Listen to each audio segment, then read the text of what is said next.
Hey guys, it's Ariel over here at Nyth. I just wanted to tell you guys a little bit about my mulching in the garden.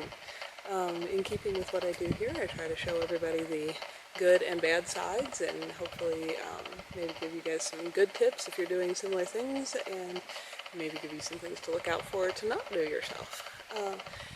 Anyway, I like a lot of mulch in the garden. I was definitely partially inspired by Ruth Stout's style of gardening, which is similar to Back to Eden garden, if you're familiar with that, except she tended to use hay instead of wood chips. In my garden, if you've seen some of my other videos, I have both. I have wood chips. They're mostly on the pathways, because they are not broke down. They were pretty fresh as I've put them down every year just to keep the weeds out of the pathways. And in the garden beds, if you looked last year or the year before or early this year, there was a lot of hay mulch. Now mulch has been absolutely wonderful for several of the things that people usually do it for. It's great at keeping weeds down. It's greatly reduced the amount of weeding I do. It's great at keeping moisture in. It's great at, I definitely don't water that much, which is good because being off-grid here, having to water a lot, and I do live in a pretty dry climate, can be a little bit of a pain. So it's great at keeping moisture in. It's wonderful at adding nutrients to the soil as that hay breaks down and rots kind of on the bottom side. The top side doesn't really, you have to keep adding it over time, but the bottom side's always breaking down. I have so many earthworms in my garden now. They're so happy here. I'll have to get you guys a video some morning of when it's still dewy and you step out the door. The robin flocks I have around here are just phenomenal. I've never seen so many robins. There'll be like 40 of them I'll take off because they're all busy eating my earthworms. It's crazy that I still have earthworms left, but I do. Anyway, so the mulch is really good at a lot of those things, and that's why I used it. Now last summer my garden didn't do very well overall. This is my third summer gardening in this spot, and the first year it did really well, especially for being just freshly turned up dirt. I was very happy with the results. Last summer it did not, and I mostly blamed that, and I still think this is somewhat fair, on the weather. I do live in a cold climate. It's a zone 3B/4A growing climate. It's pretty chilly here. We have very long winters. If you've seen any of my videos or such during winter, how hot the snow was and all of that. So it's a tough place to grow things. But the second year, we had what is fairly typical for summers here. We had about every other week a pretty good hard frost. And on top of that, we had a big temperature swing, which is not so much typical for here, but about every other week we'd have a night where it would be like 27 at night, this is Fahrenheit, and then almost 90 during the day, which is warmer than we usually get. And there's just very few plants that can take that kind of swing. The, chards and kales and stuff like this that do well with cold temperatures do not do well when it goes to being 90. They're just not happy. They want to bolt and they get a little tougher and so on. So I think we had 6 or 7 of those frosts throughout the summer. I think we might have had snow in August, just a light snow. So my garden did not produce real well last year, and I think it was mostly the weather. A lot of things just didn't come up, or they would come up and grow just a little bit and kind of die. But I blamed all that on the weather. Now I do think that a good bit of it was the weather, but this year when we've had great weather, a little hotter than I like, but warm for the veggies, we haven't had a frost yet this year, which is very unusual for this area. I don't know if that's partly because of the heavy smoke blanket we've had for much of the summer. It does seem to trap some heat down lower, and I don't know if that's partly what's protected us from our normal routine of frosts all summer long, but we have not had a frost for quite a long time. And overall, a lot of things have done really well this year. You've seen some of my other pictures and videos of stuff I've been eating out of the garden. But what I haven't talked about all summer, because it was kind of frustrating, kind of discouraging, and I wasn't sure I wanted to talk about it, but I'd like to save you folks the chance of doing the same thing, is that this spring I again had some plants that came up and they would look healthy and then they'd kind of just look sick. They'd only be, this tall, and then they'd curl up and they'd just die. And this year I couldn't blame it on frost or anything because we didn't have any. And it didn't occur to me what was going on until I was actually working on I live on a fairly large acreage here, and I was helping with the haying operation. Live in an area where to move hay around, they require it to be weed-free certified because they're worried about invasive weeds spreading. So that tends to mean that most hay fields get sprayed for weeds. Now, I try to do organic gardening. I'm not certified or anything, but I don't want chemicals in my food if I can help it. And the hay mulch I got for free off this property. It was some of it had been rained on, and some of it was from an edge that just had a lot more lupin growing in it than most hay buyers wanted to see in their hay. But because they were also trying to eradicate the lupin, that meant that edge had been sprayed a good bit. Now, I've helped with all this work. I know how it was handled. I know how the chemicals were mixed. I know when they were applied. It was all per labeling instructions. Supposed to be done right. You stop this many days before cutting. There's not supposed to be a residue, etc. I'm just going to have to say that in my personal experience, following all those things does not mean that there is not chemicals there. And I am sad I learned this the hard way. But what I realized as I was helping with hay stuff this spring is there was some areas that have been sprayed in past years in the hay fields where little baby weeds of whatever variety would be coming up, and they would come up and they'd look healthy and they'd get a little taller and they'd kind of start to yellow and curl and they'd look sick and they'd die because there's a residue in that ground. And it suddenly occurred to me, this is exactly what I had going on in my garden.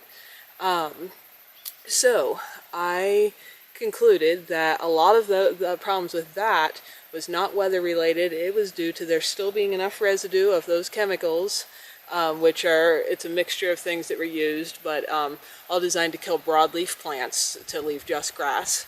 There was enough residue in there to kill things in my garden. So because it was geared toward broadleaf things and not grasses, some things did much better than others. But a lot of the broadleaf things did come up, they'd sprout, they'd get like that tall, they'd get yellow, the leaves would curl and they'd die. Or some things, and I'll show you here some of the residue in a minute, would not die the whole way, but they'd stay, the leaves would look a little sick, they'd look a little curled, the plant doesn't grow big and healthy and bushy, it doesn't bloom, it doesn't fruit like it should. So, midway through summer when I realized that, I pulled out as much as I could all the remaining hay that was in my garden. I demulched my garden. Now I have some more weeds and I haven't kept up with them, and so as we walk around here you're going to see some weeds in my garden for sure. I've been busy this summer and just couldn't do everything. I'm going to show you some of those results and then we're going to talk a little bit more about this. So here, this bed I was just sitting beside, the onions are doing well. This was a pretty late planting of onions because what was originally planted down the middle of this bed was peas. Now, I know peas are a spring crop most places. They are just starting to fruit around here. But as you will see, there are no peas anywhere through there. I did not pull them out. In fact, the only place that they did grow is up at this end. If the camera can adjust to the sun. Here you can see peas. They are blooming. I actually picked a couple. There is pea pods under here, but in this whole bed, which had peas planted the entire way down the center, the only place they are currently is right on this end. I don't know why that happened. I suspect I got less hay that had the toxins in piled right here. That's partially my guess because right here in this clump the peas did well. I have marigolds the whole way down this bed in a row. That one is in full bloom and is beautiful. That one is not blooming at all, nor are any of the rest down there, nor is the last one on that end. So I think right in this little strip I got somehow less toxins, and so the things grew right there, and elsewhere they did not. As I said, I replanted onions, they seem to be doing okay. Carrots came up okay. I suspect that that's probably because they're not a broadleaf type plant. Though I still do not. I've got a few carrots going to seed there. They've got a pretty Queen Anne's lace-like flower. I certainly do not want the chemicals in my garden, even if it's not killing the particular plant that I'm growing. Now here I've got a row of shallots growing, but on this side you can see the grassy weeds coming in because I have pulled the mulch off there. There was radishes all through there, and I've just eaten them all, and so that's why there's nothing in between there right now. The kales seem to have done fairly well still. Beets here, that's a kind of healthy looking beet, but I also got a whole bunch in the row that look more like this. They just look limp and sick, and no, I have not picked beet greens off of that. That's just how they've been growing. That is not what a beet is supposed to look like. I suspect again that that's due to poison. Over here, I think there was peas down the center of this bed originally as well. Oh yeah, there was, because again, in one spot on this bed I've got one little pea plant that survived from this spring. Once I took the hay off, I replanted potatoes. It might be too late, so we'll have to see if I get anything off of these, but they are growing with no hay here. Now, my first plantings of potatoes, that's what a healthy potato plant should look like. I mean, there's different varieties and they'll have slightly different shaped leaves, but you can see how the leaves are big and they're wide open. If we go over here, oh, I need to pick cucumbers, to some of the first potatoes I planted when they were still heavily mulched with hay, this is what the leaves look like. You can see how they're all curled, they're kind of yellowed, they look deformed. That is not what potato leaves are supposed to look like. Again, I suspect that that was caused by poison. This is my best guess. We're gonna see, because I've now pulled as much as I could, all of that toxic hay out of the garden. Over here, I had some of the same thing. This was more potatoes. I had curled potatoes there. You can see one of the little holes from my obnoxious little voles that are munching on my garden. Anyway, that was planted. Once I pulled the hay off, I planted some new potatoes in between. These were planted much later, and look how much taller and healthier that plant is with the hay gone. This is what's making me think that my guess was indeed correct as to what was going on. And that pattern's kind of repeated through the garden. This edge is empty just because my voles ate through things, and it looks like they ate off the bottom of that zucchini last night, yesterday afternoon, something like that. I'll have to pick all those, and I guess that one's toast. Anyway, back to the mulch story. This bed was the peas in the middle there. They're a tendril pea. They're a second planting. Originally, there was, beans down both sides.